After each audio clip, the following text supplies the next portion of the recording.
Yeah.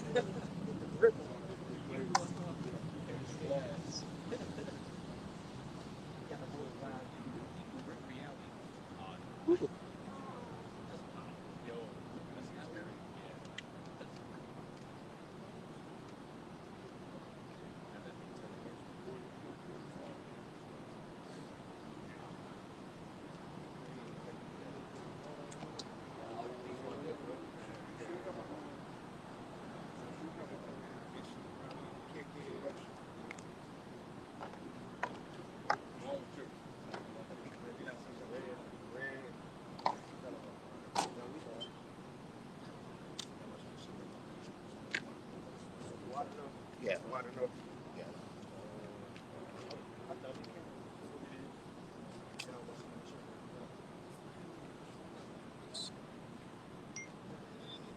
Sure.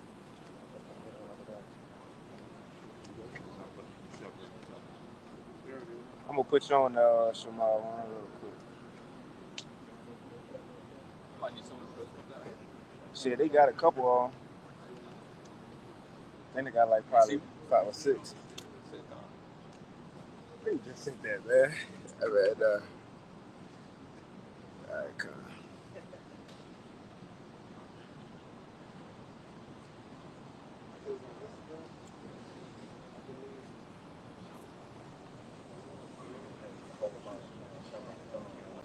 Come on, bro. All right.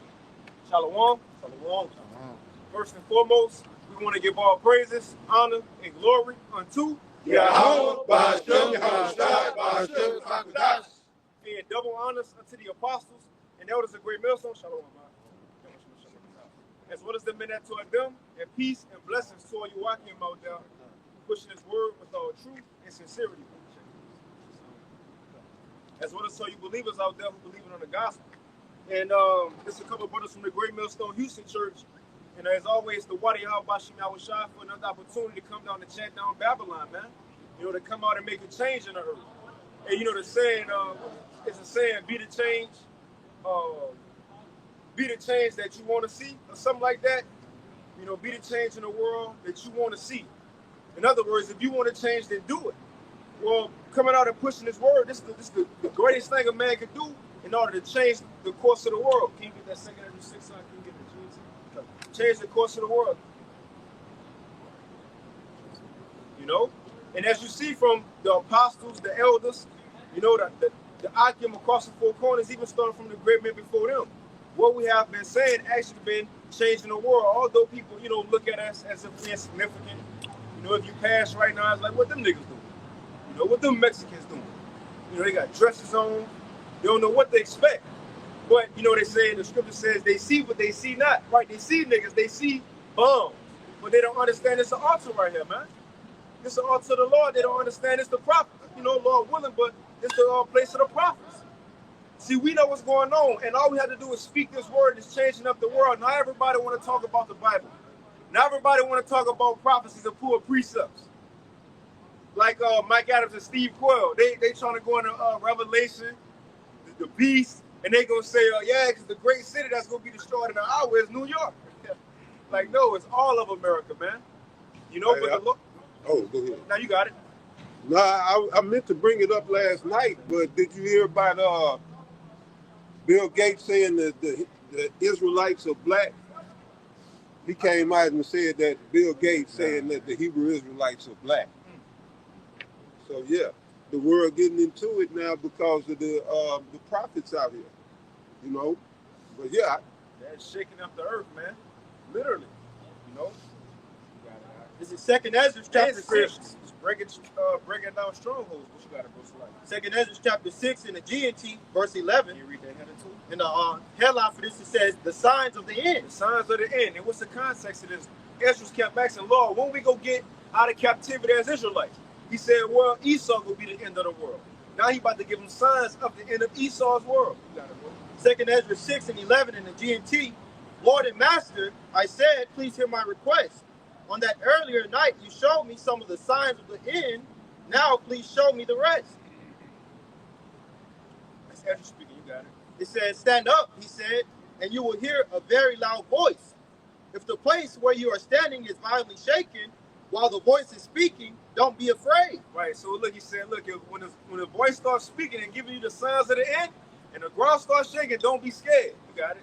It says the message will be about the end of the world. Because this message is for the end of the world, just to show you the impact of this gospel, man. The impact of this truth. Now, this is the GNT right here. But what it was told to Jeremiah, I think it's like Jeremiah 1 and maybe like 8 or something like that.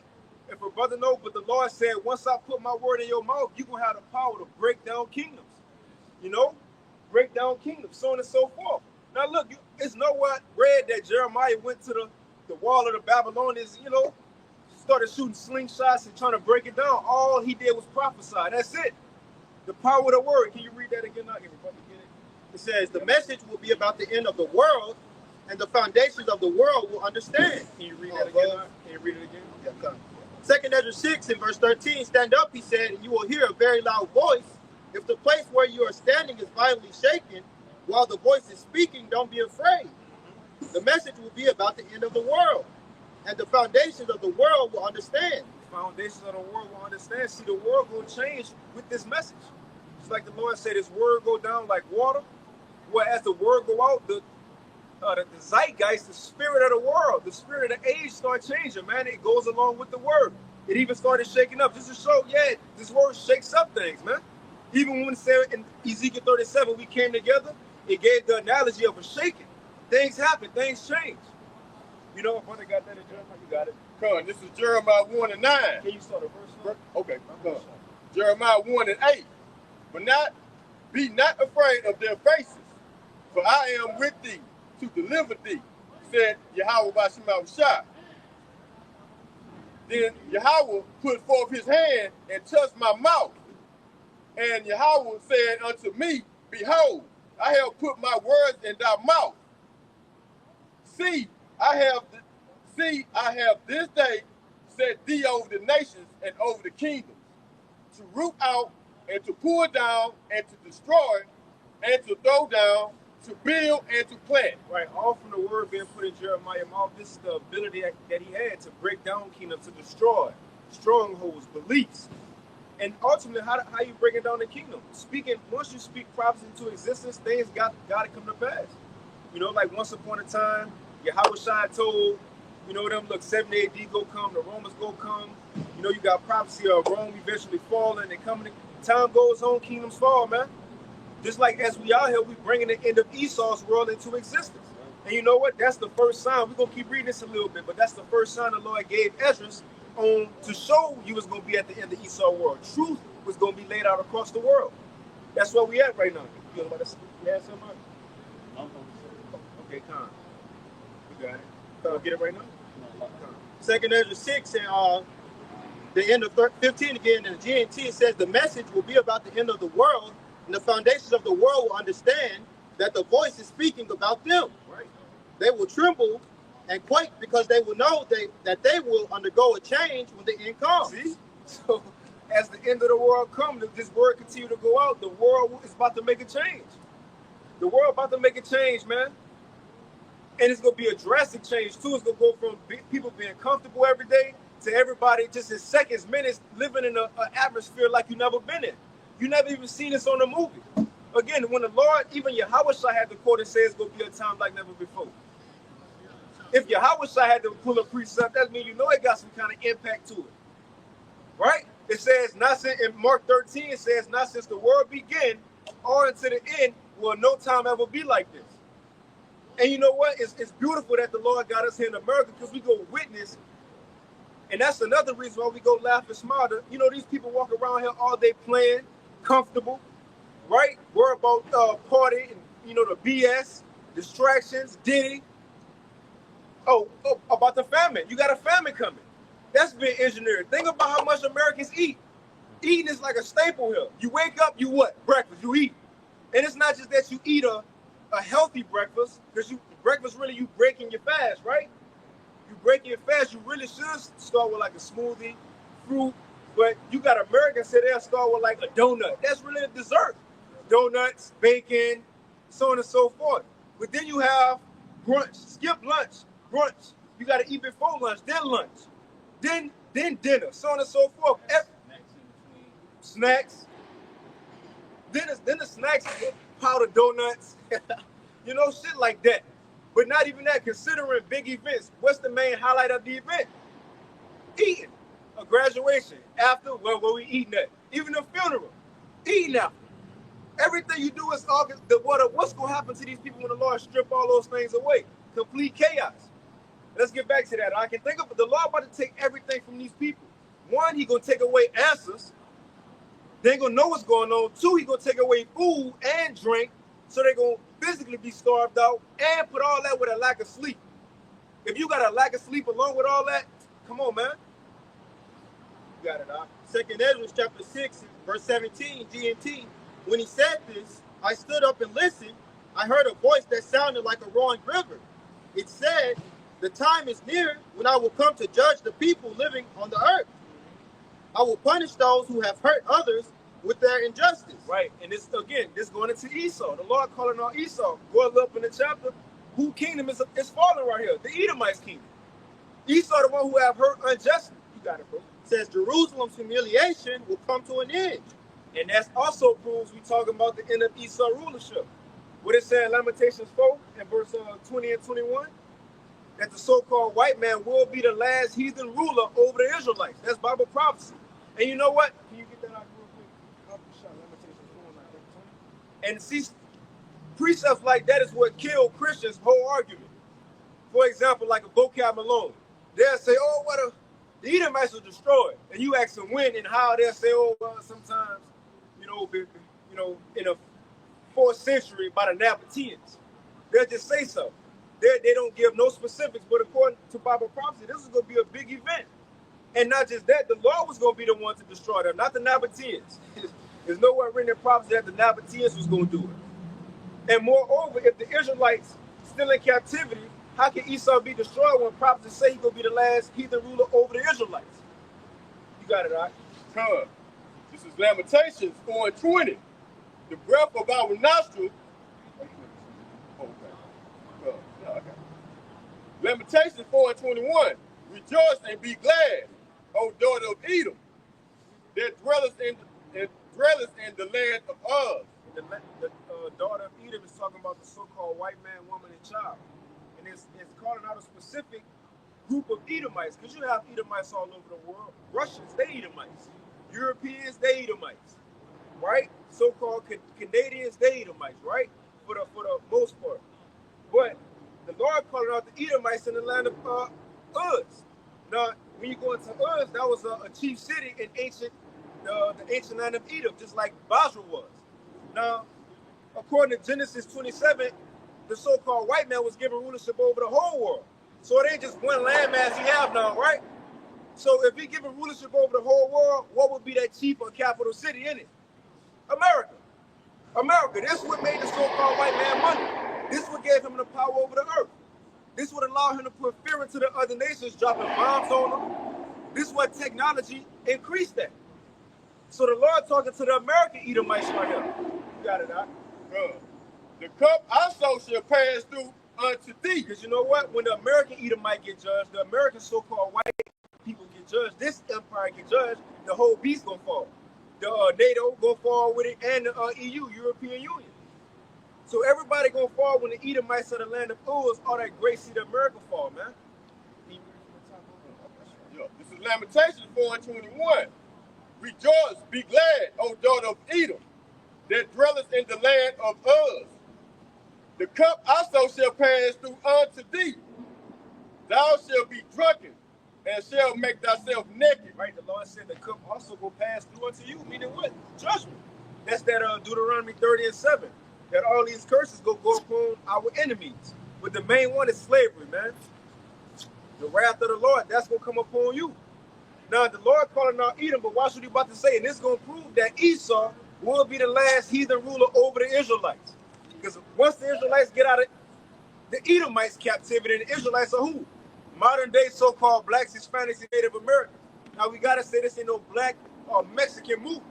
We've been scattered for hundreds to thousands of years, so we can't look like any nation, but the majority of our people will look like so-called blacks, Hispanics, and Native Americans. Right? We get that last verse out. God.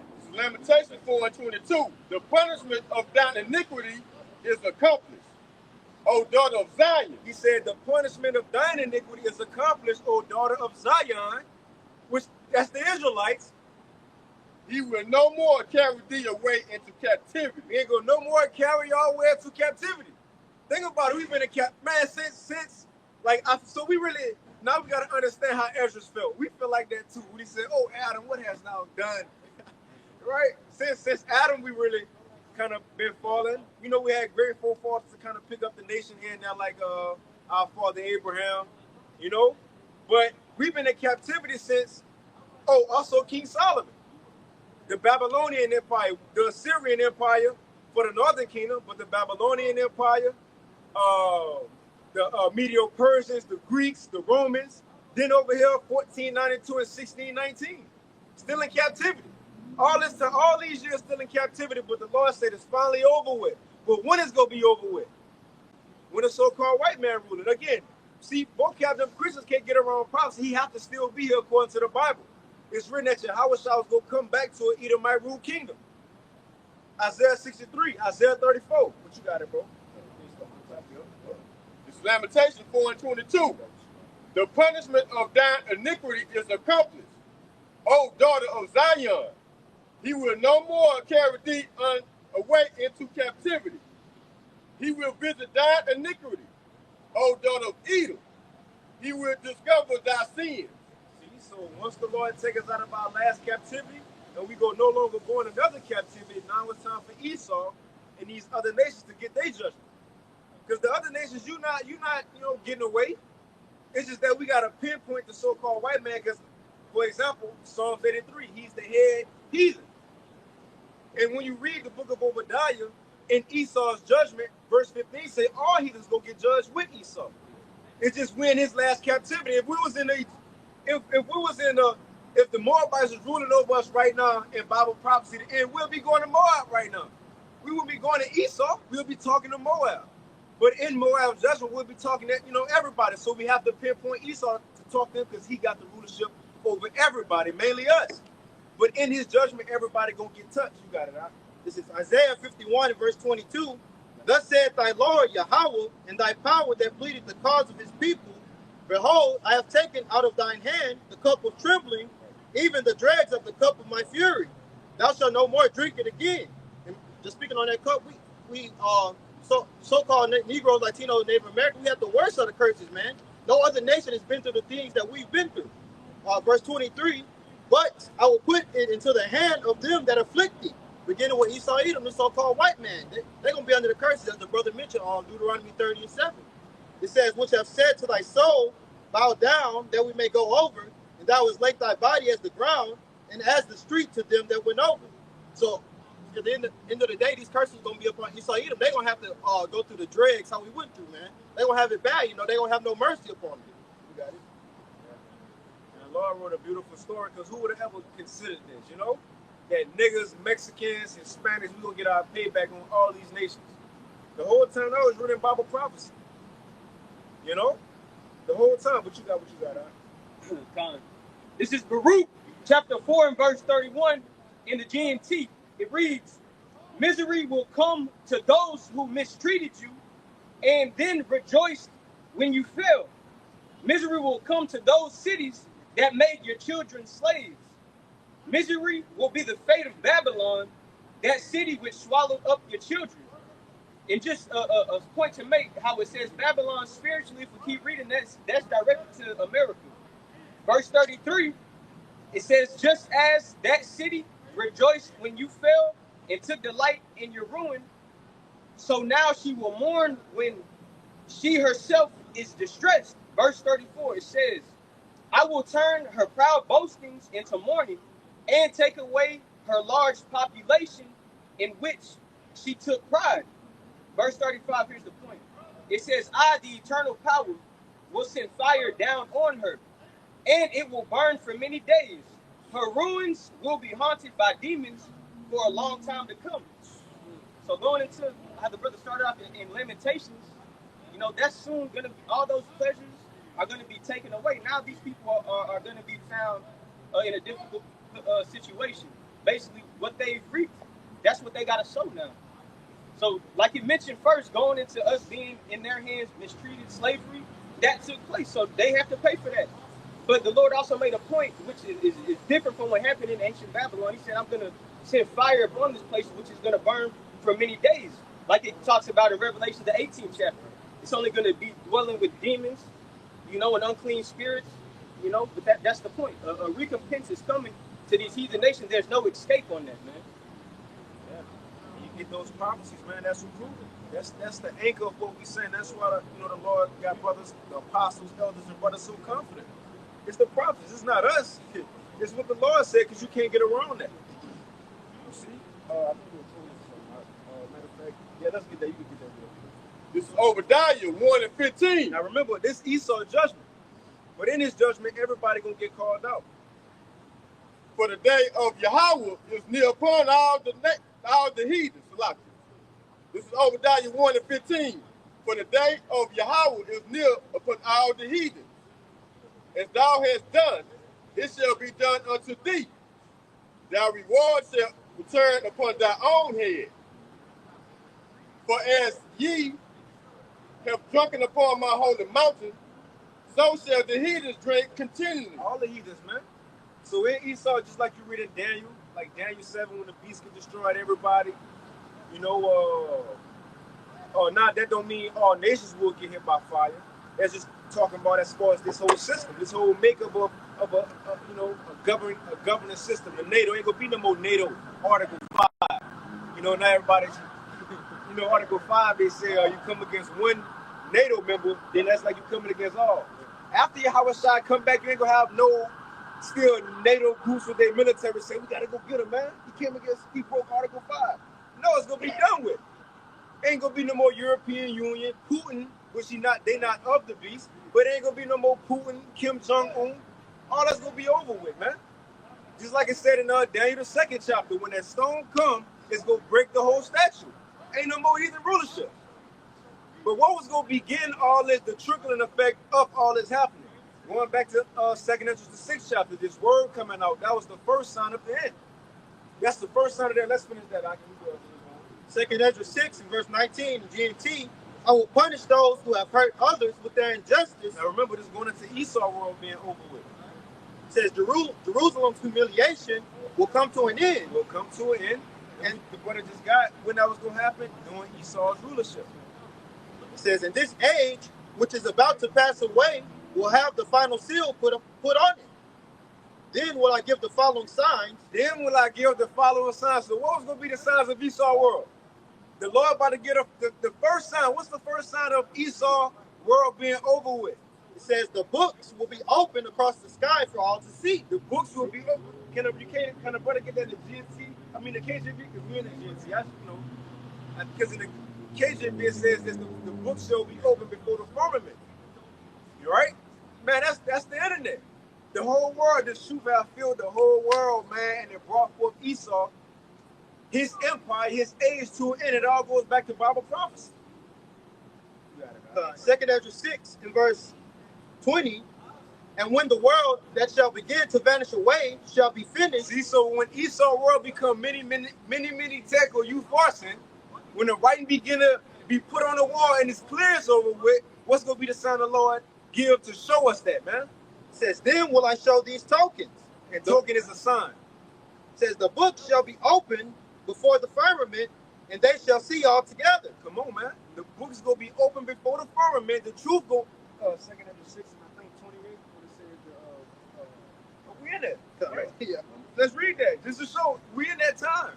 The books are open before the firmament. The truth out.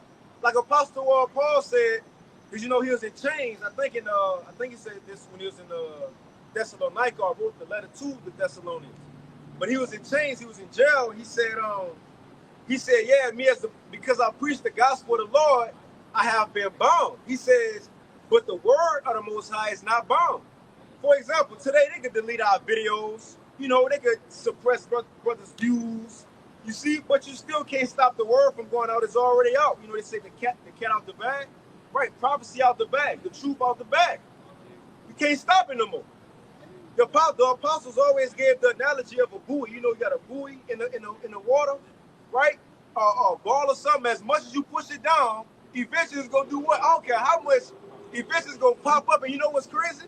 The further you push it down, the more force it's gonna come out the water with. That's what happened. Look how much time, money, the so-called white man, these heathens, put into keeping us down, keeping us dead as a nation. That's Psalms 83, Revelation 11. Oh, Judith the 5th chapter said the same thing. It says they know as long as we won with our power, they can do nothing against us. But once we won with our power, we can overtake them. They understand that, man. So that's why Esau here set up school systems to teach us about some bullshit, some, Christopher Columbus and, George Washington had wooden teeth. Shit like that ain't gonna help us.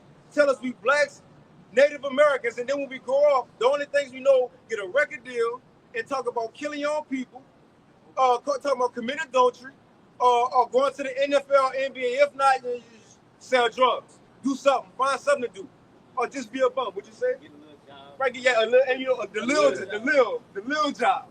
I got a little job.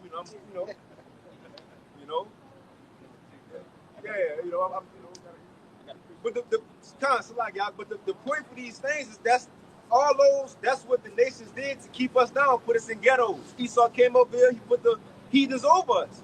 But that's why it's spirit coming on them that we rising up through the spirit. All this time and money and resources they put in, the Lord still rolls us up, man. You got it, bro. This is Matthew chapter 24 and verse 14. This is Yahweh Shah speaking. It says, "And this gospel of the kingdom shall be preached into all the world for a witness unto all nations, and then shall the end come." And that's the days that we're in. Like the brother brought out, the word is going to go forth throughout the firmament, the internet, which is a witness unto all nations, so there's no excuse.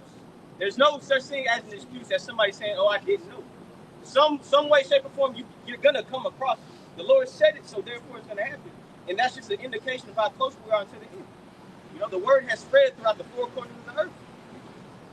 But the Israelites scattered because the four corners of the earth. This is 2nd Ezra chapter 6 and verse 28. So look, after this word went out, we're still in the same chapter. In the Esau world, the Lord gave a lot of signs. I think even one of them was that 2nd Ezra 5. But the Lord gave a lot of signs, and when you read those signs, we see it and I think one of them was like you're going to have premature children, and they still going to live a complete life. That's now. Back then, that wasn't able to happen. Now you put them on, give them, whatever Esau do. Hook them up. Yeah, hook them up, put them in a pod, incubator, and they live. That was signs of the end. See, people, it's small things that the Lord gave us to see, that small signs. But it's like you gotta have a spirit to see it. But that movie, They See, or They See or They Live. They live. Now you had regular billboards and stuff around people, like you'll have Nike. Everybody see Nike, but when you put on the glasses, it's like it'll say obey, right? Or if you look up there, it'll say like a dollar bill, and I'm just giving an example. It'll say cashew everything around me cream. But you put the glasses, it'll say like chip rule everything around y'all cream. Shit like that. But we see it though. We see it. Everybody else don't see it, but you have to have the Holy Spirit to see that. You got what you got. 2nd Ezra 6 and verse 28.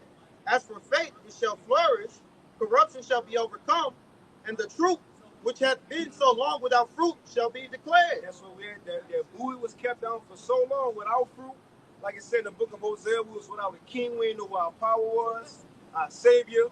We didn't know who we were as a people. We didn't know the law, statutes, commandments. We couldn't do no sacrificing. We didn't know nothing about no temple, the kingdom. All this time without fruit, like it said in Ephesians, the 2nd chapter. I had Philippians. So you can get it out. But now the Lord bringing us back to all that. The truth that have been so long without fruit, now have been declared. And all these things were set for the end. Set for the end. What if, and even people say that, like Christians, well, Jesus ain't talk about the so-called white man or the Edomites, or Apostle Paul ain't talk about the Edomites. Right, at what time yet? A lot still had to happen. How would they talk about them and expose them when America wasn't even there yet? Right. America was the last stop for the Lord to say, oh, this nigga, he guilty. Charge him. Because, he let him do what he did for a while, but this was when it became enough for America. So it wasn't time back then to expose the so-called white man.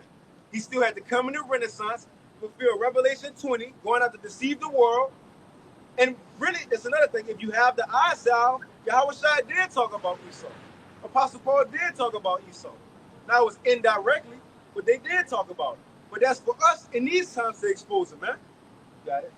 Real quick, this is Revelation chapter 18 and verse 5. It says, "For her sins have reached unto heaven, and the Most High hath remembered her iniquities." In context, it's talking about the fall of Babylon if you start at the top. But just on the point that you made, you know, America had to come into effect, and this is where a lot of blood has been shed on the nation of Israel. You know, this is the place where we didn't know who we were as a people. In the other captivities, we knew we were Israelites, but in this one, everything was taken away. So it says, Revelations 18 and 5 again, "For her sins have reached unto heaven, and the Most High hath remembered her iniquities." Verse 6, "Reward her even as she rewarded you, and double unto her according to her works. In the cup which she hath filled, fill to her double." So it's going to come all the way back around. Hey, like the brother said, all of that pressure being pushed up. Now now we finna see what the Lord was talking about. Their iniquities have been remembered and they reached the heavens. So that's why they're gonna get judged in that type of way. Like it mentions in Sirach, the 36th chapter, the Lord is gonna bring new signs on how he's gonna judge these heathen, man. That was a good guy. Because you know why?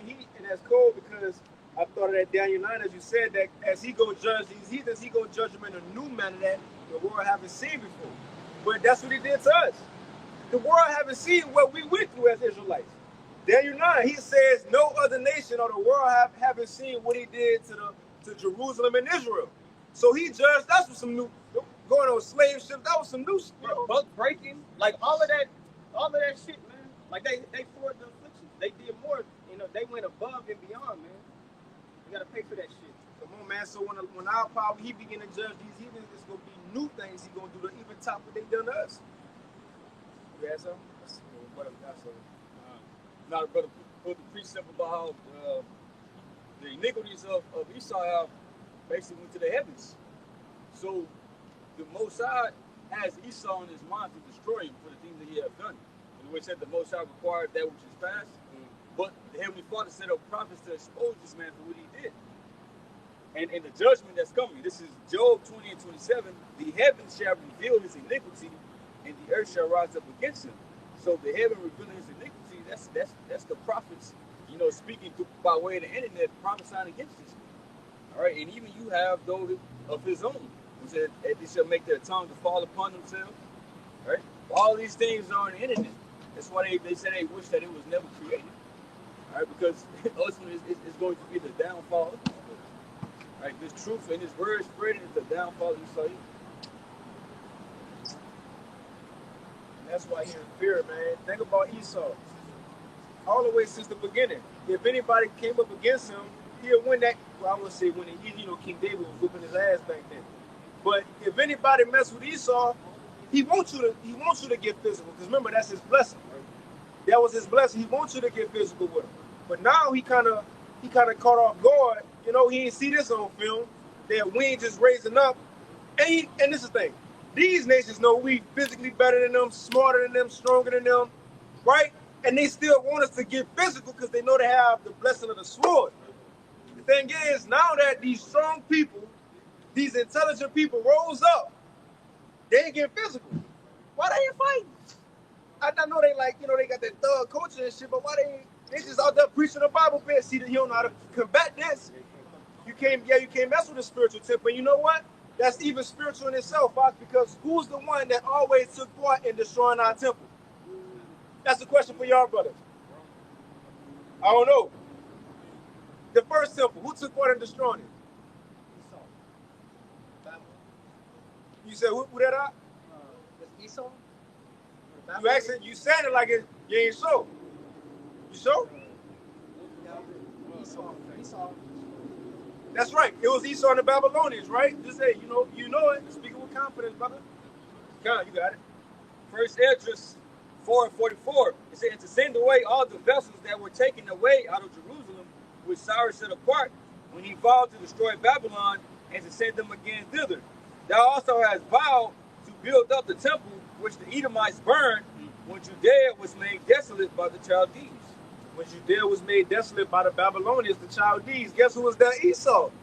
And you even read in Obadiah around like verse 13, 14, maybe the Lord even charged them with that.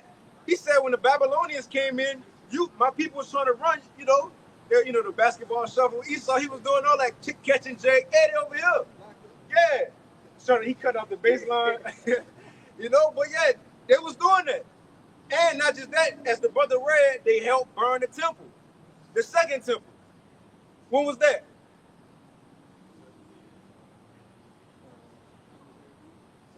70 AD.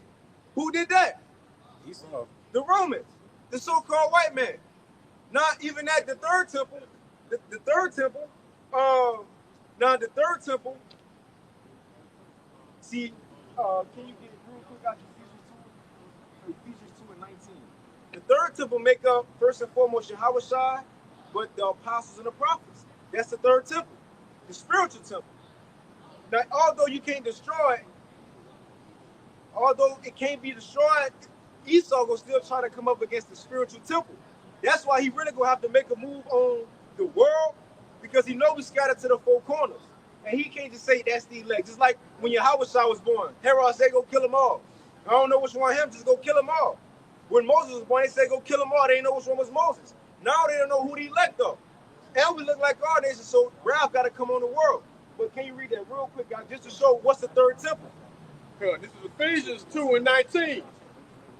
Now therefore, ye are no more strangers and foreigners. Now, this Apostle Paul going into us when we was in the world, believing we was Gentiles, but he said, but once we came into the truth, now we understand Yahweh. We have Yahushua, we have the Most High, we understand the covenants, the promises. That's what he's saying right here. Now we no longer foreigners. We get it. We know who we are now. You got it. But fellow citizens with the saints and of the house of Yahweh power, and are built upon the foundation of the apostles and prophets. See, and are built upon. See, even people got a problem when we do get credit to our apostles, prophets, the great men. But according to the Bible, the third temple, the spiritual temple, those men was going to be the foundation of it. Can you read that again out from the top? Ephesians 2 and 19. Now therefore, ye are no more strangers and foreigners, but fellow citizens with the saints and of the household of Yahweh power, and are built upon the foundations of the apostles and prophets. Yahushua Hamashiach himself being the chief cornerstone. So you got Yahushua, the apostles and prophets. This who make up what the brother about to read. You got it? Good. Verse 21. In whom all the building fitly framed together grow it. It says, in whom all the building fitly framed together grow up unto what? Unto the holy temple. Unto the holy temple. In Yahweh Shemawashah. In whom ye also are built together for a habitation of Yahweh through the Spirit. So, in other words, what makes up the temple? The foundation is the apostles and prophets. Yahweh shot to keep cornerstone. That's the house of the Lord. And I just wanted to get that to show that's the third temple. But who is going to come after the third temple? Can you get that? Revelation 12. Because when you go into Revelation 12, it's going into the Roman Empire, right? Them coming, coming down with wrath. But even now, it's going to happen again. That same red dragon, the Edomite. You got it? Revelation 12 and verse 17. And the dragon was wrought with the woman. Can you get verse 12 and 12, then jump to 17? Revelation 12 and verse 12. Therefore rejoice, ye heavens, and ye that dwell in them. Woe to the inhabitants of the earth and of the sea, for the devil is come down unto you, having great wrath, because he knoweth that he had but a short time. For the devil has come down unto you, having great wrath. Now again, this Esau coming down on the world. Everybody. Because he know he got a short time to rule. Now we go jump down. Now as he make his move on the world, it's a specific group of people he want those. That's the temple. That's those who make up the temple. Remember, he feel if he could stop just one, he make an offset prophecy. He know he can't search out the heavens, search out the ocean, search out the earth.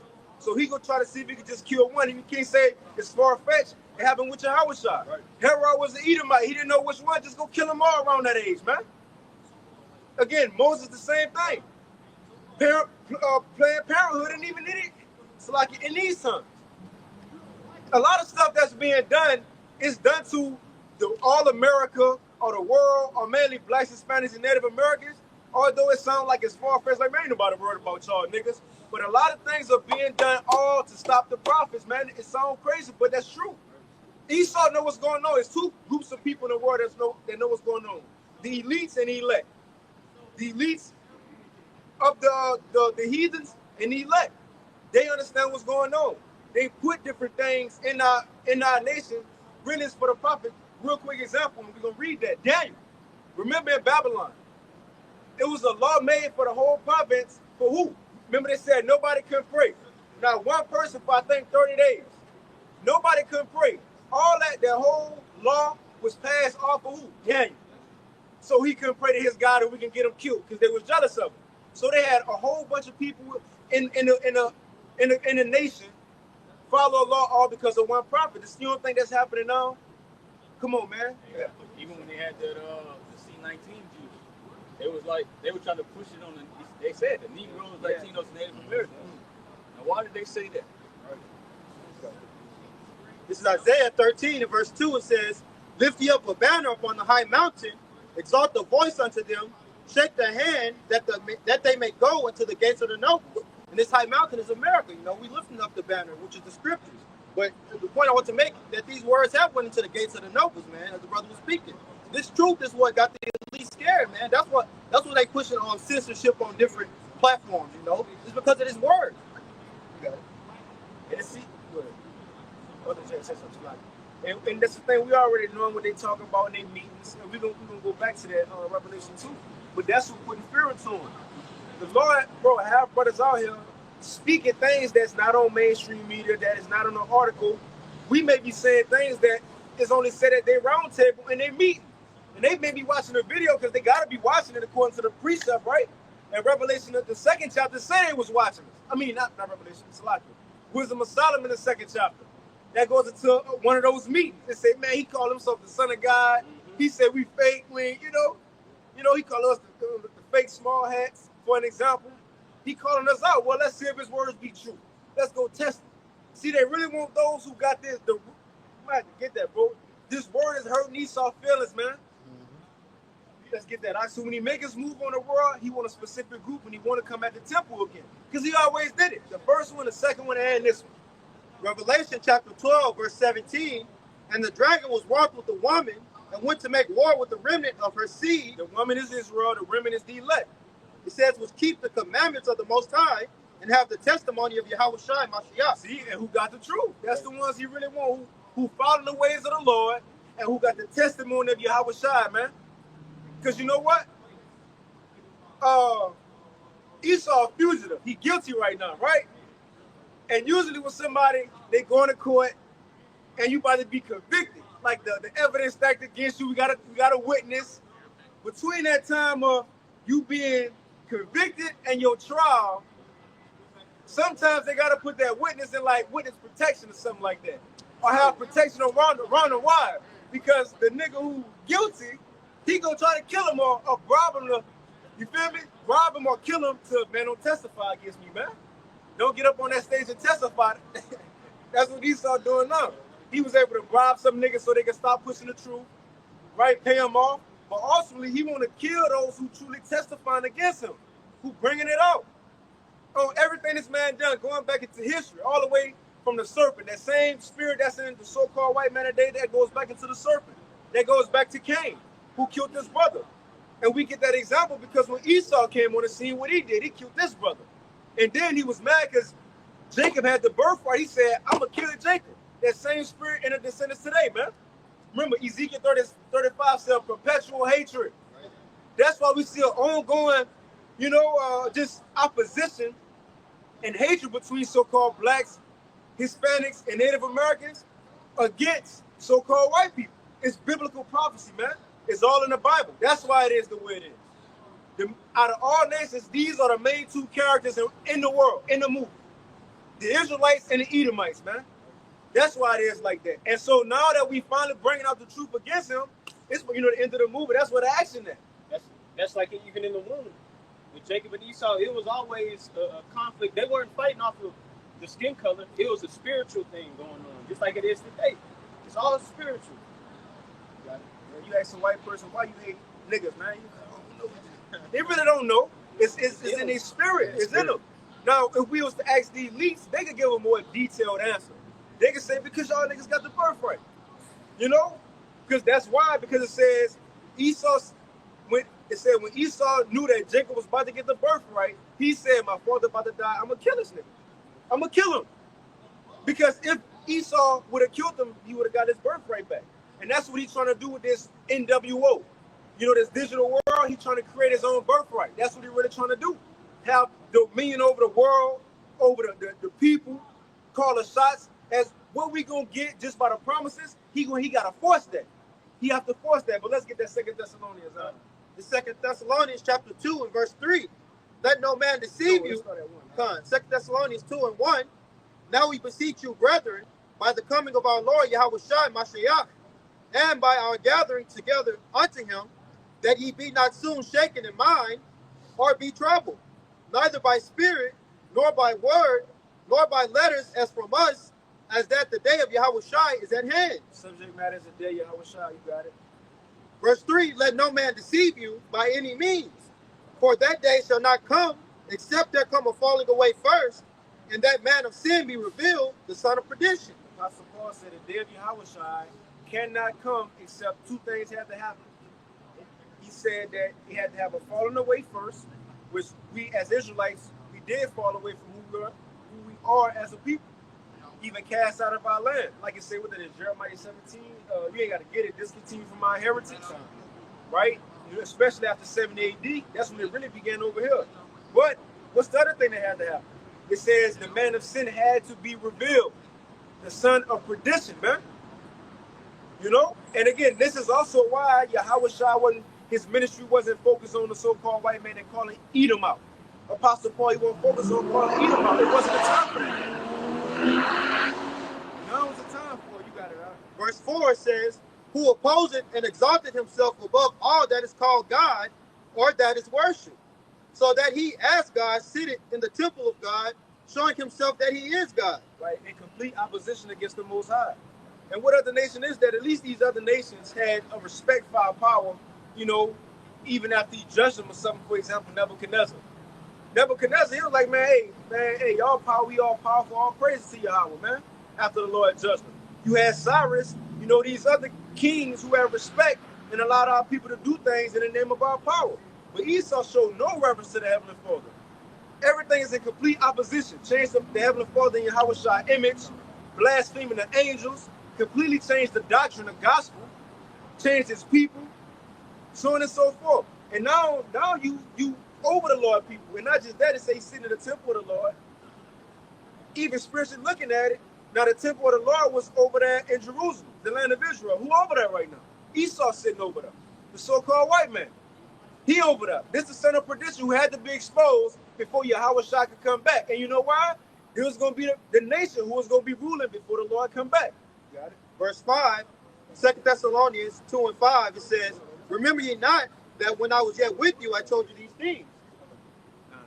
It says, verse 6. So Apostle Paul, remember I told you this last time. And now ye know what withholdeth that might be revealed, so like it that he might be revealed in his time. Read that again. 2 Thessalonians 2 and verse 6. And now ye know what withholdeth that he might be revealed in his time. For the mystery of iniquity doeth already work.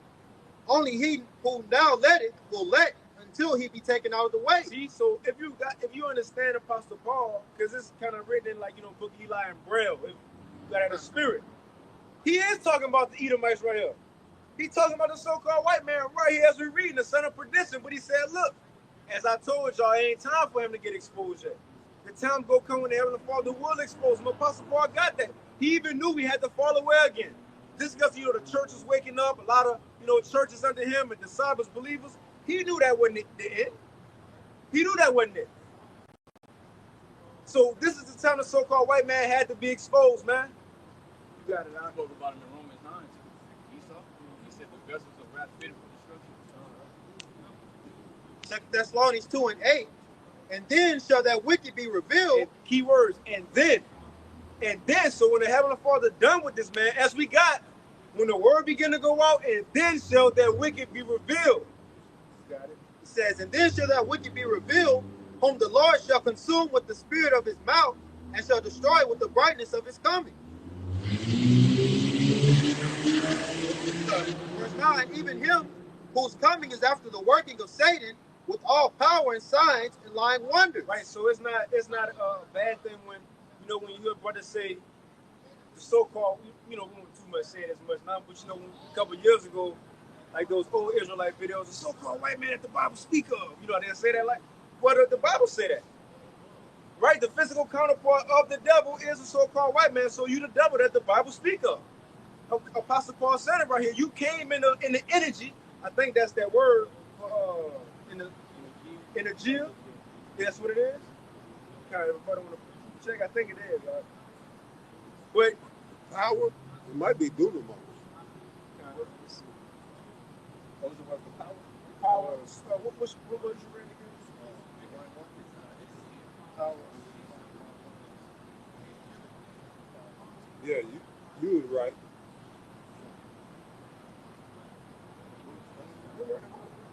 Say, can you read it again now? 2 Thessalonians 2 and verse 8, and then shall that wicked be revealed, whom the Lord shall consume with the spirit of his mouth, and shall destroy with the brightness of his coming, even him whose coming is after the working of Satan, with all power and signs and lying wonders. Right, it was working of Satan. Yeah, the word for working in the blue letter is G, 1753 in a G, and it says working efficiency. In the New Testament, used only of superhuman power, whether of God or of the devil. So that's on point. Yeah, that's on point. And that goes into you. I'll read it again. 2 Thessalonians chapter 2 and verse 9. It says, even him whose coming is after the working of Satan with all power and signs and lying wonders. Just to, put a more of a description or attributes on the workings of that's going to be taking place in these days. Again, that word, some of the definitions says of superhuman power, whether of God or of the devil.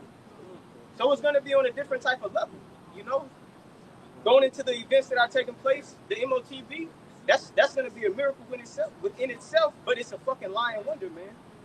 But it says with the workings of that type of level, that type of power. Now, so the demons working with to the Most High. Right? He gonna be actually doing shit. The Lord gonna let him do a little bit with that shit. He gonna seem like that they healing people, or he got the chip in his head. Now he can see again. Yeah. So you're gonna have people that's what that Revelation in the 13th chapter speaks about those that are not written in the land before the light shall wander after the beast. Right. They don't want to get caught up in that. Say even so much they can deceive the very elect. Right. But look at what the Lord did with the Egyptians. The magicians, right? They was able to throw their staff and it turned into a snake as well. They did that. The Lord allowed them to have an inkling of that. But let's get that. Because the word coming. Can you read it again? Yeah, 2 Thessalonians 2 and 9, even him whose coming is after the working of Satan. And who is him again? The so-called white man. It says, even him, Esau, whose coming is after the working of Satan. This just to prove this is the man who's the physical counterpart of the spiritual demon Satan. The so-called devil, as the Bible speaks of. Can you get that word? This is the word for coming. It's G3952, parousia, and under outline of biblical usage, it says arrival. You got presence. So Satan's presence on earth came through Esau. It says being near, often returns, especially of Yahweh Shai to punish Jerusalem. Let's get wicked coming. It says, or finally the wicked. Or finally the wicked. That's the time we're in. And you know what the Lord is coming to punish Jerusalem for the second time. The last time, because it's Jacob's trouble. And the wicked at the same time. And it says coming, presence. So the presence of the so-called white man in the world is after what energy? The devil, man. Right. The devil. That's what the Bible says. So we ain't evil. We say the white man and woman and child is the devil that the Bible speaks of. That's what Apostle Paul. I thought Apostle Paul ain't talking about Esau though. See, he did if you understood the scriptures. He did talk about it. You got it, Doc. Continue on. Nah, you can Second Thessalonians 2 and verse 10, and with all deceivableness of unrighteousness in them that perish, because they receive not the love of the truth, that they might be saved. Oh, that's how people falling for those signs. Like brother said, to see him, you know that Squid Games 2 out came out. As soon as it come on, the main character who won the Squid Games 1, he took a sea about his head.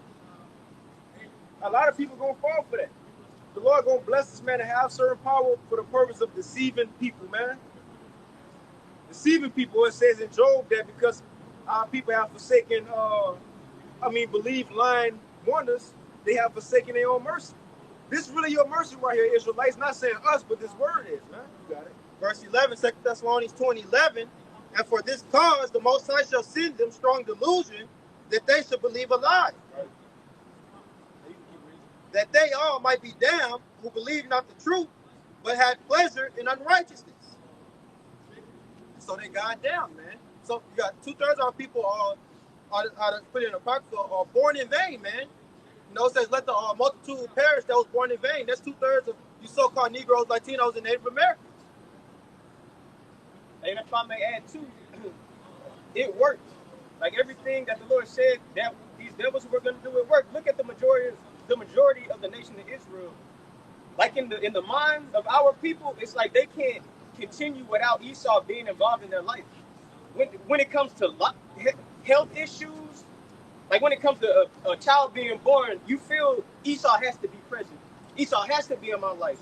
When it comes to sicknesses, Jake runs straight to fucking Esau as if this man has the true nature of healing. You know, so it worked. It worked. Isaiah chapter 47 and verse 1. Come down and sit in the dust, O virgin daughter of Babylon. Sit on the ground, there is no throne, O daughter of the Chaldeans, for thou shalt no more be called tender and delicate. All right, so who is this Babylon right here talked about referring to? Right, the same man that the brothers been going into, right? For the night, get Psalm 137.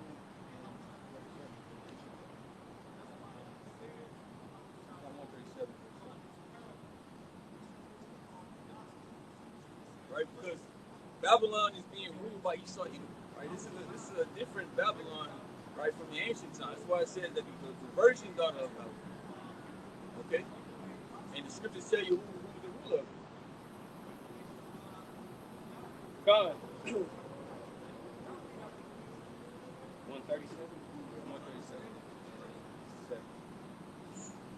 This is Psalms chapter 137 and verse 7.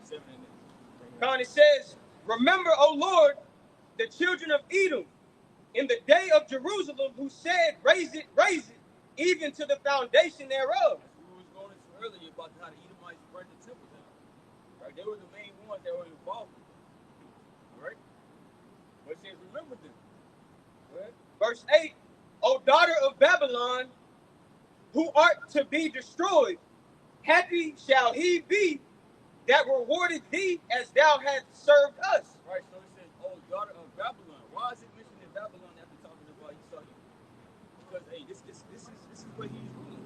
Right, this is that chief place. Like brother mentioned, Basra, the land of Buzz, right? All these different things, right? This is where Esau is at. Right? The Lord said, set thy face against Mount Seir. All right?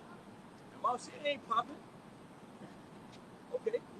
The prophets ain't over there, you know. I think over Esau. Right. He over here. So like I can add, Esau don't want to be associated with Mount Seir. He's trying to escape, you know, him being the Edomites. That's why he want to be everybody else upon earth. You know, he wants to be the holy people. Right, that's why I said that he's a fugitive. And usually when fugitives are on the run, they go into trying to change their identity, right? Changing how they look. Right? He go and change definitions, change the images in the books, right? So he won't be found in thought. All right, but now he's being exposed. So now he got to act. He got to do something. Okay? So that's why a lot of things are starting to speed up, because the both sides putting it in his man's mind to act. All right? Now you can go ahead and follow up with your plans, the NWO plans. He said that because he know that he got but a short time. All Right? Because when the prophets are raised up, that's usually the end of a kingdom. And we're prophesying the end of this place, right? We share the words of the Heavenly Father, and these words are going to come to pass. Because it's not our words. Right? If they were just man's words, hey, this it will fail. All right? But the Lord set us up to speak his words. This is Revelation chapter 12 and verse 12. Therefore rejoice, ye heavens, and ye that dwell in them. Go to the inhabitants of the earth and of the sea, for the devil is come down unto you having great wrath, because he knoweth that he hath but a short time. Right? The devil, right? He saw Edomites, right? And shall come down upon with great wrath, because he knoweth that he got a short time. Right? You got the chariot sightings, right? You got the prophets out here, all right, speaking. It's too much that's going on. Right? The Lord has things happening in the planet Earth showing him that, hey, you ain't got that much time left. So now that's why he's trying to create an artificial blessing, an artificial birthright through technology. All right? Because he thinks he's going to be able to basically go against prophecy and stop things from happening. That's just how proud this man is. Why he opposes the Most High. Right? I got a quick one. Going into, they know that they got a short time, because after their time is up, they know what's next. This is second Ezra 13 in verse 25 and 26 in the GNT. It says, this is the meaning of the vision. The man you saw coming up out of the sea represents the one whom God Most High has kept ready for many ages. He will free the world he created and establish the new order for those who survive. And going into context throughout the scriptures, those that are going to survive whenever the Lord returns are the elect. All right? So they know the Lord is coming to gather the survivors to establish what? A new world order, the true new order, man. That's why they're going to come upon the remnant, like the brother was going into earlier, targeting those that fear the Lord, you know, for a specific reason, to try to, you know, avoid what the pending judgments are. But it's not possible. Their time can't be prolonged. It's going to take place. And they know that. It's going to be a big fucking plot twist, right? Because people, they think the New World Order, you know, Esau going to set up what he got set up, right? And the evil and wicked plans that he got, right? He's going to rule the earth and that. But it's going to be the Israelites that's going to be ruling, right? It's like World War III. They not expecting the Lord to show up and fight in World War III. They're not expecting it. All right? But the prophet is out here speaking these things, right, for the people to hear, right, but only the elect is going to receive and understand it. All right? Yeah. This is Psalms 10 and verse 2. The wicked in his pride doeth persecute the poor. Let them be taken in the devices that they have imagined. So at the end of the day, these missiles, those ICBMs that you think, you know, that you created, you're going to shoot, they're going to be used against you, you know? Psalms 10 and verse 2 says, the wicked in his pride doeth persecute the poor. Let them be taken in the devices that they have imagined. Right, because the Most High put it in his mind, namely the German scientists to create these things, right? But they created it, you know, with pride. Like, hey, we got this weapon of mass destruction, and we'll use it against any fucking body, right? But now, this weapon is in multiple hands. And he didn't know and have it in mind that, damn, this is going to be the very thing that's going to destroy you. This is what the Most High is going to use against you. All right? People read in the Bible, talk about the lake of fire, this and that. It's talking about America, right? This place will be on fire. That's why America is, well, Babylon the Great, right? It says it's going to get the same type of judgment as Sodom and Gomorrah. It's likened it unto Sodom and Gomorrah. Revelation 11 chapter says it's a spiritual Sodom. That's Revelation 11.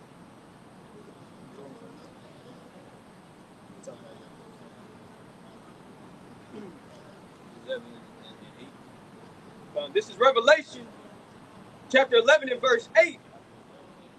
And their dead bodies shall lie in the street of the great city, which spiritually is called Sodom and Egypt, where also our Lord was crucified. Right, so their dead bodies shall lie in the street great city, right? The dead bodies are talking about the Israelites being dead, spiritually being in a dead state from not having the truth, from not having the Holy Spirit, that breath of life. Okay, read again. Revelation chapter 11 and verse 8.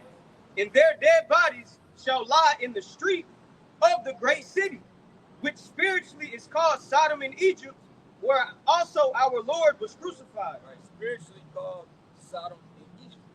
Now, Sodom, we know about what was going on in Sodom from reading it in the scriptures, and we can see, that this place has followed after that, right, heavily, right, took it to new heights, because this is the wicked. All right, he pushes it out, make laws on it.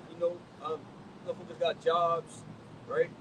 And they changed the bathrooms so these motherfuckers can go in any fucking bathroom they want. This shit is crazy. All right, so it's laws to protect them. Okay, so we know how this is Sodom.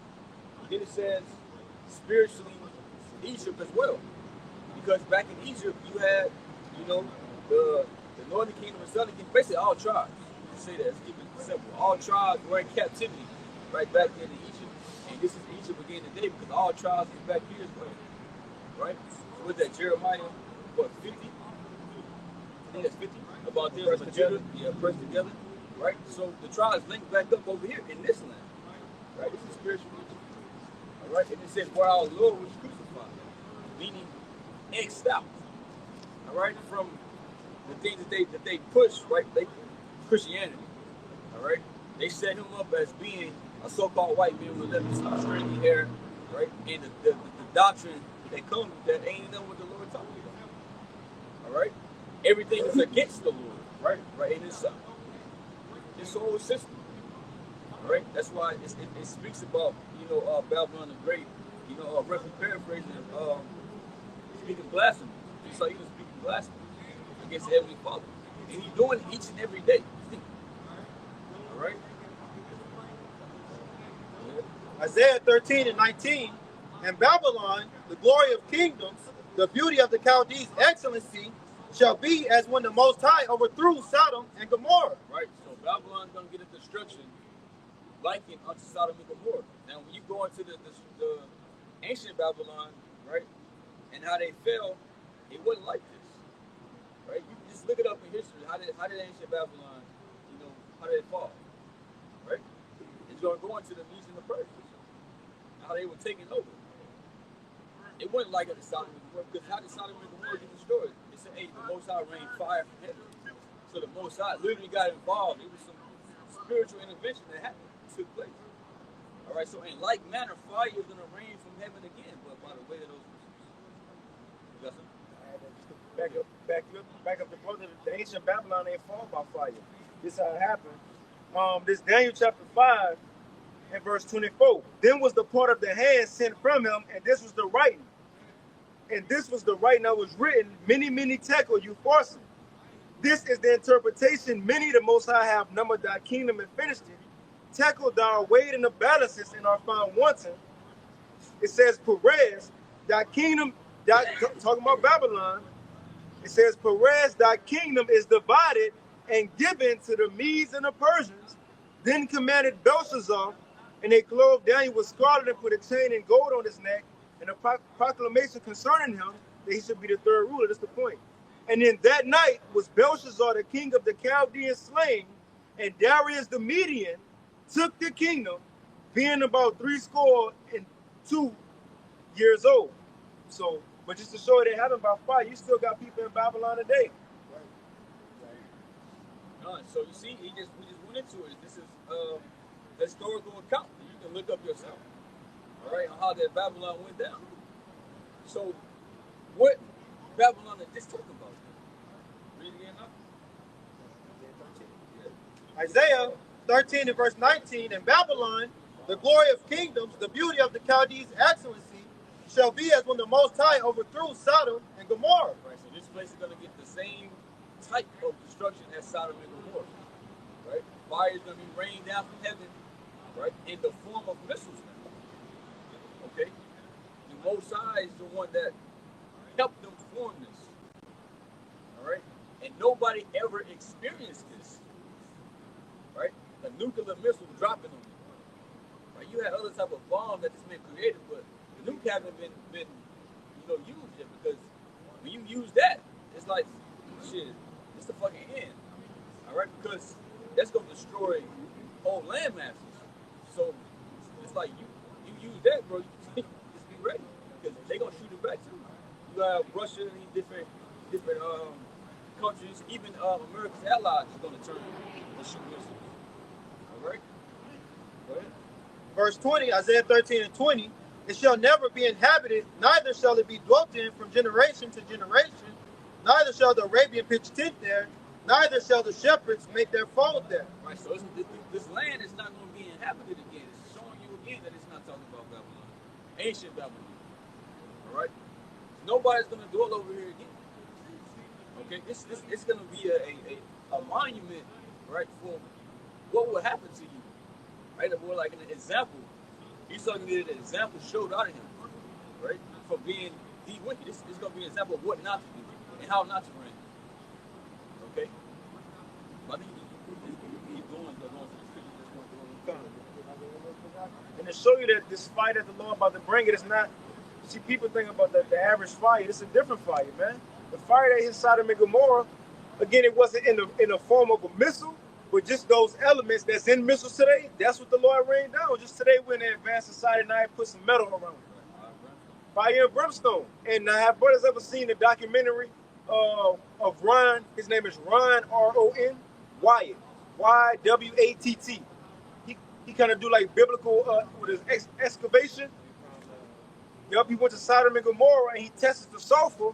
And the sulfur, he said he never seen no sulfur like that in the world. It's 99.99% pure. Ain't nothing like it. Pure sulfur. But the point is, you went up to it and still had the shapes of buildings, but as soon as he touched it, it just, that's it. You can't stand nothing like that. Everything is just dust, crisp. That the Lord laid that, left that as a, like the brother said, an example. How much more America? Right, get that. You got that ready. All right, hold on. You finished? Oh yeah, you can finish that up. Isaiah 13 and 21, but wild beasts of the desert shall lie there, and their houses shall be full of doleful creatures, and owls shall dwell there, and satyrs shall dance there, and the wild beasts of the island shall cry in their desolate houses, and dragons in their pleasant palaces, and her time is near to come, and her days shall not be prolonged. Right. So certain creatures that are able to live in these certain conditions are going to be dwelling over here. All right. So there ain't going to be no people. It's not going to be no inhabitants. You're not going to have that one Edomite left, come up and he can start building again. All right. No, it's not going to happen. Because they all will be taken into captivity, as prophecy says. Right. They say the time is near to come. And we are closer than ever. All right. Read that up. That's for sure too. If you have a bunker in America, that's not going to save you either. Mm-hmm. Because what that's cold. What the brother just said. When the smoke clear, nobody gonna come out their bunker in the dust and see all the creep. Nobody gonna survive that. If you're in the soils of America, man, the Lord gonna pierce through them that shit, man. You speaking about the bunker? I remember y'all went to the Thursday Live. How they was getting the food up the shelves and taking them on the ground and stuff like that. Yeah, that's all the recalls. All the recalls, brothers been saying. Think about all these recalls, right? It's kind of like all the recalls. They're doing it for a reason. They taking all that food, saying it's recall, and stocking up the bunkers for the government. The stores can't really do nothing about it.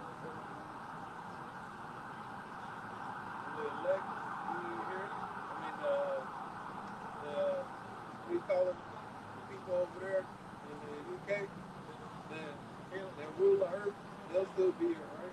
Yeah, they still gonna be around because you're gonna have to come down from the chairs and grab them up. You saying like, will they be in America? No, not the elect, the elite. Yeah, like the heathen, like Esau elites. Will they be in America? No, will they still be after? Oh, okay, come.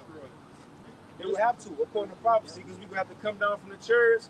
Yahweh Shah will send 144,000 elect to bind their kings with chains, and their nobles, the elites, with fetters of iron, and bring them to Yahweh Shah.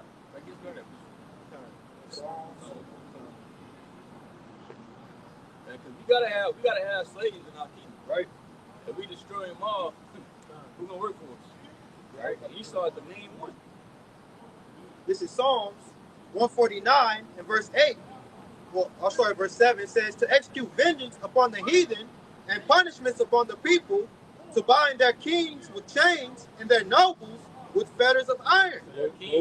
Go up one. Okay.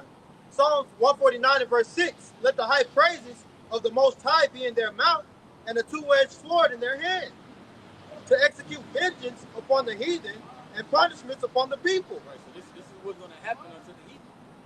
Right? The main focus is Esau Edom did. But it said a two-edged sword to execute judgment. Okay? This is what's coming unto them. All right, rightfully so. It said it's complaining about it. Go ahead. Psalms 149 verse 8. To bind their kings with chains and their nobles with fetters of iron. Right, their kings and their nobles. Like you just mentioned, their elites. This is destined for them. This is what they got to worry about. All right, and who the Lord gonna get to do it? It says to execute upon them the judgment written. This honor hath all his saints. Praise ye the Lord, Yahweh. This honor have all his saints. So the ones that make it, right, the elect, but you're gonna have that 144,000 government body that's gonna survive this, and they're gonna come down off those chariots and enslave them. Okay, because they're going to, a lot of them are going to escape the nuclear judgment from the bunkers and the things they got, right? But they're not going to escape this though. Yeah. I mean, you want to ask something? I got a quick one for you. Because remember, America go get destroyed, Israel go get destroyed, and other places, but all over the whole world can get destroyed. You still gonna have some people in their bunkers, maybe in Europe, right? Yeah. You know, but we gonna go grab them. I'll read this real quick, because the brother said, bind their kings with chains. This second Ezra 13. Now Ezra got a vision of the Lord coming back. Of the Lord coming back, and he's seen that the Lord won World War III, and after he won World War III, he came down from the chariot. Right? That's what I'm about to read. It says, and it's the line back off him. The second Ezra 13 and verse 12. It says, afterwards saw I the man, Yahushua, come down from the mountain, the chariot. It says, and call unto him another peaceable multitude. And there came much people unto him, whereof some were glad, some were sorry, because you're going to have the elect, across the world who may come, event, they was beamed up, but you're going to have some, the rebels, they're going to be kind of repenting that day of Israel, because all Israel, 2/3 in America. You still got Israel, Central, South America, across the world. They go get it then, repent, in fear. It says some were sorry, and some of them were bound. Just to go into there, but we eventually come down, go into them bunkers, knock on their seat, however it be, grab them up. Well, we gonna bring them. We gonna bring them to Yahushua. And this when when he said, "Those of my enemies who don't want me to reign before them, bring him hither, and slay him before me." Some of them might die out. Some this gonna be their first day of employment, But I'm gonna read it again. 2 Ezra 13 and 12. Afterward, I saw the man come down from the mountain and call unto him another peaceable multitude. And there came much people unto him, whereof some were glad, some were sorry, and some of them were bound, and others, some brought of them that were offered. And then was I sick through great fear, and I awakened. So, you got it out. Yeah, get verse 2. Amos 9 and 2. Though they dig into hell, thence shall mine hand take them. Right, though they dig into hell, going into this hell represents the grave or the ground in this sense, right? So they're gonna have mountain retreats. The bunkers, right? That they're gonna try to hide in. But he said, though they do that, he said, my hand shall take them, and you're gonna do this through his men. All right. Go ahead. Though they climb up to heaven, thence will I bring them down. Right, mountain retreats. Fucking space station. However this man tried to escape, the Lord got a plan for that, right? So this is the judgment for Esau Edom. All right, all his plans and everything he got, he's not going to escape this judgment. I mean, you have one. Right? This is Isaiah chapter 24 and verse 21 and 22. It says, I'll start at 20. Isaiah 24 and 20. The earth shall reel to and fro like a drunkard, and shall be removed like a cottage. And the transgression thereof shall be heavy upon it. Right, going to the destruction of the nuclear missiles. He said the earth shall reel to and fro like a drunkard, so it's gonna shake, right? A very violent shake that's gonna be caused by the Christians. Right? And it shall fall and not rise again. And that's not talking about the earth is going to be completely destroyed. It tells you in Ecclesiastes 1 and 4 that it's going to abide forever. But verse 20 now, it's verse 20, 21. It says, and it shall come to pass in that day that the Lord shall punish the hosts of the high ones that are on high, and the kings of the earth upon the earth. So going into your elites. Verse 22. Into the elites, brother. Ain't this okay? Yeah. Isaiah 24 and 22. It says, and they shall be gathered together as prisoners are gathered in the pit, and shall be shut up in the prisons, in the prison in many days and after many days shall they be visited. So going into the high ones, the elites, the Lord has it already planned out. They are the ones who are going to be snatched out and start slavery. Take place in captivity first. Yep. And then after that, they will be destroyed. Right? We saw into the prophecy in Obadiah. Right? And how it said they try to hide in the pit, them bunkers. There's nowhere to go, nowhere to hide, man. That when they say that's the rocks fall over Get that, go back to that, Sodom and Gomorrah. Con.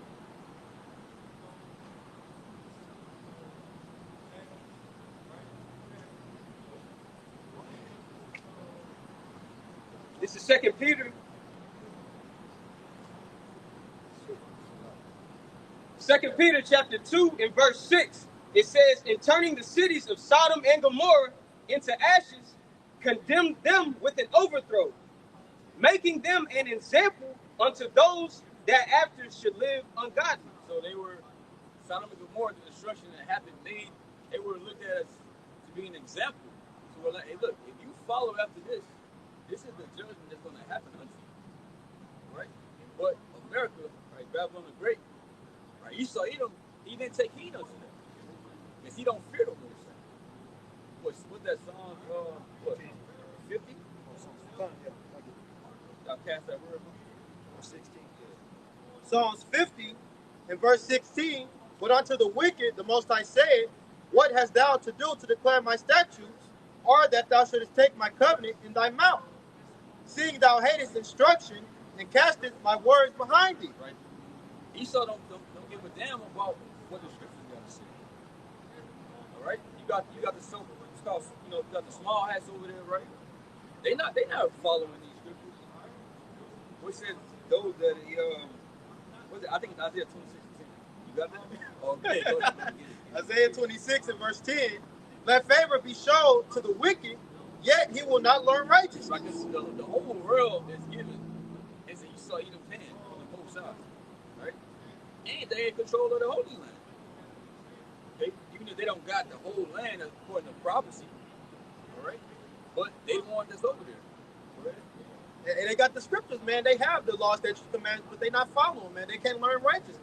Continuing on, it says, in the land of uprightness will he deal unjustly, and will not behold the majesty of Yahweh. Right, the land of uprightness.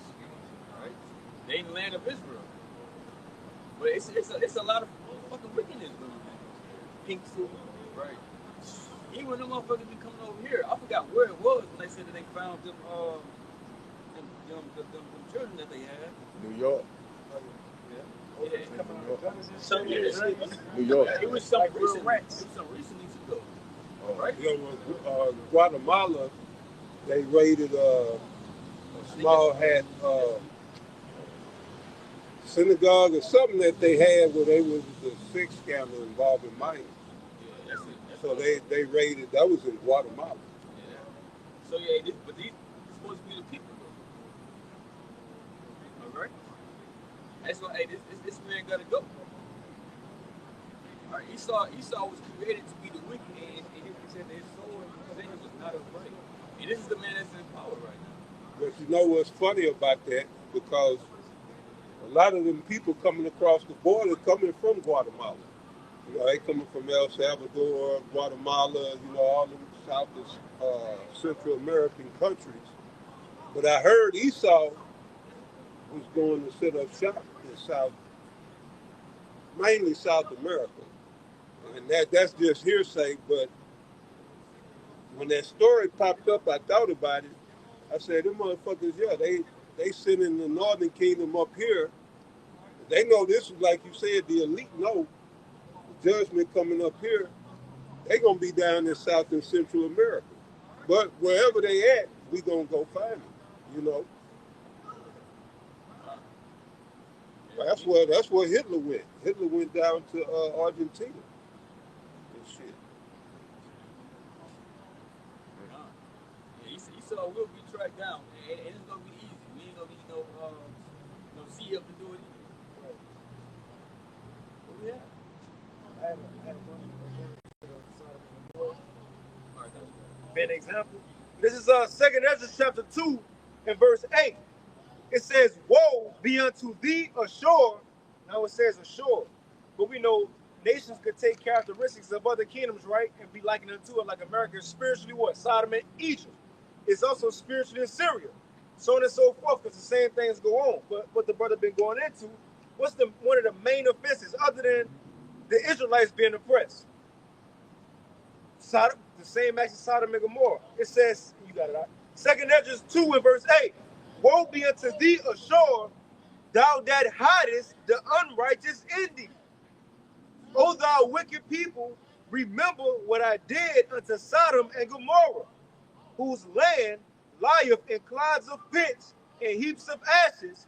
Even so also will I do unto them that hear me not, saith the Almighty Yahweh. Right. You better remember what happened to the last motherfuckers. Yeah. You better remember. All right. You can read about it, to look it up in history. Right. Like you say, Esau is proud. He thinks the Most High didn't harden his heart like he did with Pharaoh. Right? Because this is the new Pharaoh. All right. So where he actually thinks he got a winning chance against the Most High. Right. Of changing prophecy. Right. Or stopping himself from being destroyed and going into captivity. All right. But just like Pharaoh's heart was hardened, right? Pharaoh ultimately got destroyed at the end. Right. And this is what's gonna happen to Esau. Right. This is Jeremiah chapter 49, and I'm going to read verse 10, and I'm going to jump. Jeremiah 49 and 10. It reads, but I have made Esau bare, I have uncovered his secret places, and he shall not be able to hide himself. His seed is spoiled, and his brethren, and his neighbors, and he is not. And just going into it, everything that these devils have been doing now is being exposed. So now whenever it's revealed, now therefore the judgments are going to come. Jumping down to verse 13, it says, yeah. Okay, Con. Jeremiah 49 12, it says, for thus saith the Lord, behold, they whose judgment was not to drink of the cup have assuredly drunken. Right, talking about the Israelites, the chosen people of the Heavenly Father. All right? Because the only people was intended for us to rule the earth forever in righteousness. But, you know, the Lord had his plans on how he wanted things to play out. All right? So we had to go through the things that we went through. All right? For prophecy's sake. All right? And art thou he that shall altogether go unpunished? Right. So the Israelites was punished, you know, this severely, right, by way of the curses. All right? What makes you think that, you know, he said he was going to escape? Right? All right? They're not going to escape. If we can do this to us only, this is chosen people.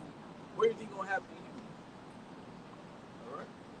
It says, thou shalt not go unpunished, but thou shalt surely drink of it. Right. So you're not going to go unpunished. You're going to drink of the cup. Right? Slavery, affliction, the curses. All right. You are going to, before you get out of here, man, you're going to suffer. Right? And it's going to be terrible. Even when you go to the parable of the rich man and Lazarus. Right? He was fucking complaining about the hell that he was in. It's going to be tough on you, dog. Yep. Verse 13, it says, for I have sworn by myself, saith the Lord Yahweh, by Hashem Yahushua, that Basra shall become a desolation, a reproach, a waste, and a curse, and all the cities thereof shall be perpetual waste. going into the point, like the brother mentioned earlier, Basra, that was a chief place of Esau Edom. That was a chief place of Edom. So in today's time, that's likened unto America. So jumping to verse 16, it says, "Thy terribleness hath deceived thee, and the pride of thine heart, O thou that dwellest in the clefts of the rock, that holdeth the height of the hill, though thou shouldest make thy nest as high as the eagle, I will bring thee down from thence, saith the Lord." I know Obadiah said the same thing about Esau. All right. So that's talking about him. All right. It's like the brothers going into the main characters in his story is Jacob and Esau. All right. They the one they were promised those two blessings. All right. And Jacob was going to get his afterwards. Esau was going to be first. Right now we're in Esau. Esau is ruling in his kingdom. He's at the end of it. I don't know if brother got secular shit or not. No, we didn't get it. What up? Get that real quick. Second Ezra chapter 6, verse 9. For Esau is the end of the world, and Jacob is the beginning of it that followeth. Right, Esau is the end of the world. Right, his age. Right, this is his rulership. All right, so at the end of him is going to be the beginning, of the Israelites. Right, starting with Yahushua, King David, 144,000, the rest of the Israelites. All right, so his end is our beginning. So seeing Esau fall, seeing this man, be afraid, right? All the particular things, the prophecies coming to pass, that should make us excited. Because we know what comes after them. Right. Right. People think, the world gonna fucking end here by World War III, motherfuckers be hugging each other, right? Crying, right? But we gonna be happy that this motherfucker is getting destroyed. And like it says in the book of Sirach, 25 and 7, I believe, it'll be a good thing to see the downfall of your enemy. That's something that'll bring you joy, man. Right. Esau 401k getting empty and shit, stock market crashing, all this shit. Yeah, man, all that shit fucking happened. Right, we ain't starting none of this.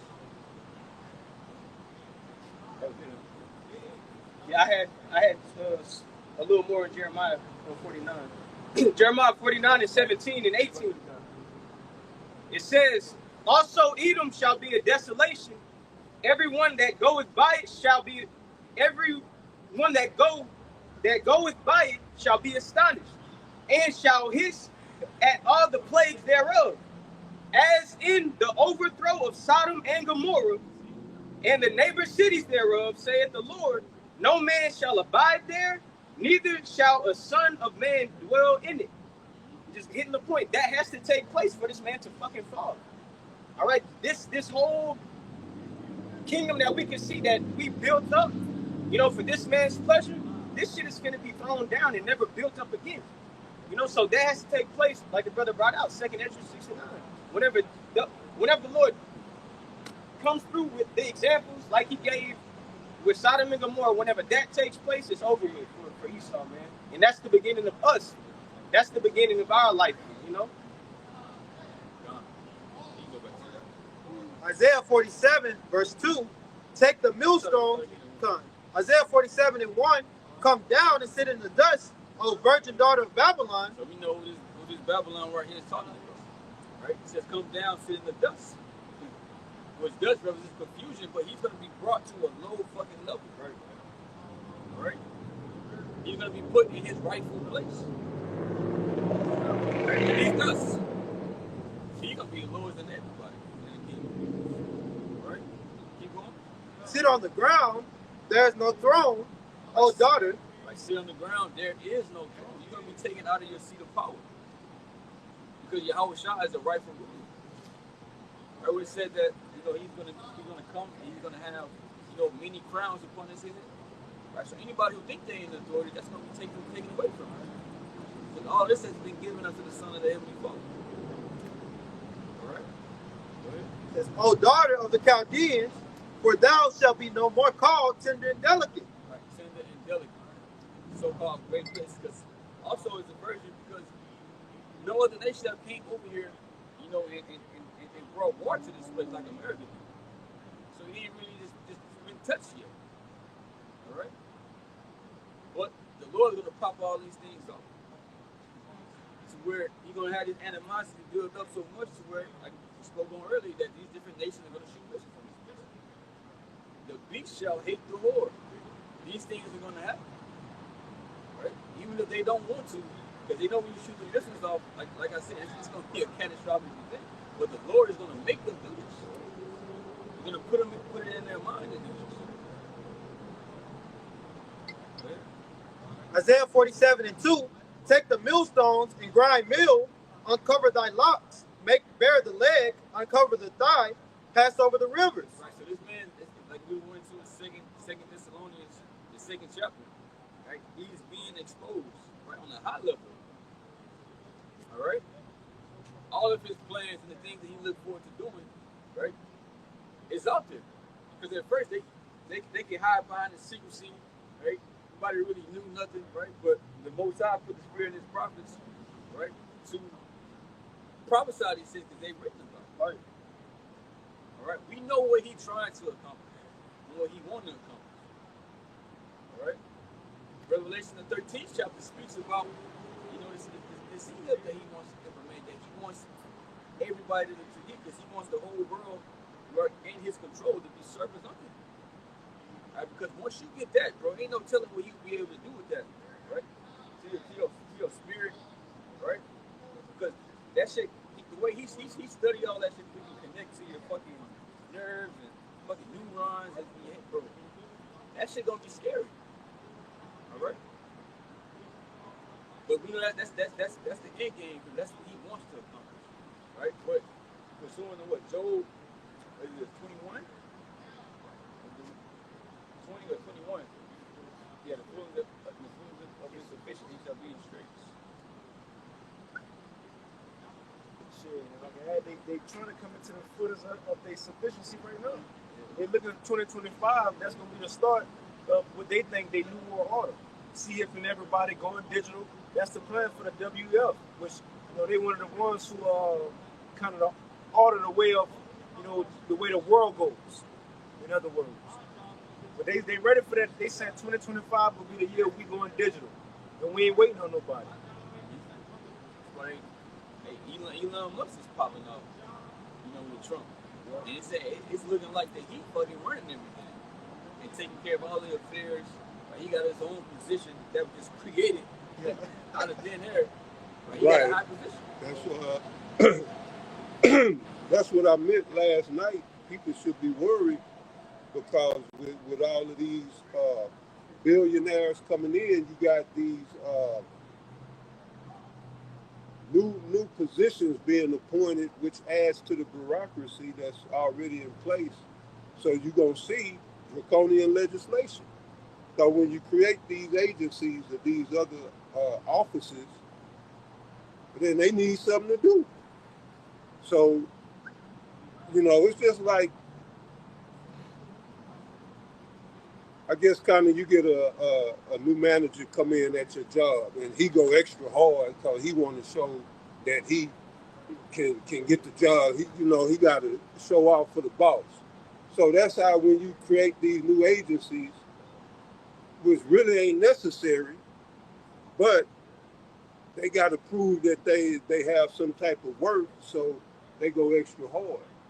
And so you got the Doge. I think the Doge you had brought up, that Doge is going to be a bitch. What's the acronym on that? Department of Government Efficiency. Yeah, that's Elon, right? Yeah, that Doge, right. Efficiency in what? You know, efficiency in all of the what we talked about last night, the ESG. That's your efficiency, your carbon footprint. You know, so they say government efficiency, and you know Esau speak with double speak, and you think, oh well, that's good. We need to get rid of the extra spending and all. You think they talking about the pork, what they call the pork spending, the extra spending. They ain't talking about that. They talking about efficiency in governing these mark names. But yeah, brother. Revelation chapter 13 and verse 11. And I beheld another beast coming up out of the earth, and he had two horns like a lamb. Right, let's talk about this beast, right? Esau's power structure, NATO and the EU, right? This is Rome coming back. What it says? Revelation 13 and 11. And I beheld another beast coming up out of the earth, and he had two horns like a lamb. Right, represents the Democrats, right? The Republicans, all right? So they say it had two horns like a lamb. So this is how they're going to present themselves as a lamb, because a lamb it's not listed as something that's harmful, right? You will walk up to a lamb, pet a lamb, all right? They docile, right? All particular things, right?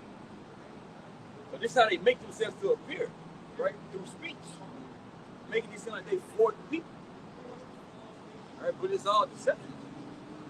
And he had two horns like a lamb, and he spake as a dragon. So this is what he really is, a dragon. All right, and that's going to them draconian laws that he's going to be pushing for. Perfect example, Tom Homan, the border czar. Now they already had ICE and border agents, but when you create a border czar, and he already said he's super zealous, so he gonna go extra hard, and that goes your draconian legislation. He already talking about rounding everybody up and having mass deportations, all that, and Trump talking about giving the death penalty for people. What was it? I think so. Yeah, with the sex trafficking, which I'm cool with. That's good. But yeah, you gonna see draconian legislation. I was about to say, and people don't put two and two together, like how they do stuff over time. Remember, a couple months before Trump even won the election, you had the DOD, the Department of Defense. Right. They passed legislation to say, and it's on the books, so it was done already, right? To say if any riots, chaos, and if anything happens in American cities and the public police and local police, if they can't handle it, they go send in troops, and the troops is going to be sent there in bold letters for the purpose of to use deadly force. Deadly force, that was signed. Then Trump came a couple of weeks later, and one that said mass deportation, and I'm going to call on the DOD to send the troops. Why? Because they already passed it to say y'all can use deadly force. So it's already written. And the thing is, the immigrants everywhere. It ain't just in a specific neighborhood, just in New York, just in California. They everywhere. So how you gonna do it? You got to send them through all America, deadly force. And I add to that, some years back, it was a big story about the IRS purchasing all of this ammunition.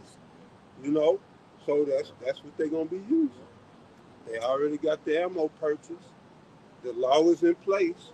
Everything, just like the brother said, they do it over time so you don't catch on. Yeah, you forget about shit and all of that. But, this is our profession. This is what we do. So we don't forget. Yeah, that was it. And it's all being done under this gospel. Let's make America great again. We got to fix the economy. Right? Once you want the economy to be better, if you want y'all lives to be better, this is what has to happen. Right? Ultimately, they're going to get fucked in the end. Right? With draconian measures. Because Esau, he wants more power. All right? What Revelation 18 speaks about the souls of men. All right? He wants to make people complete slaves unto him. Go into that carpet.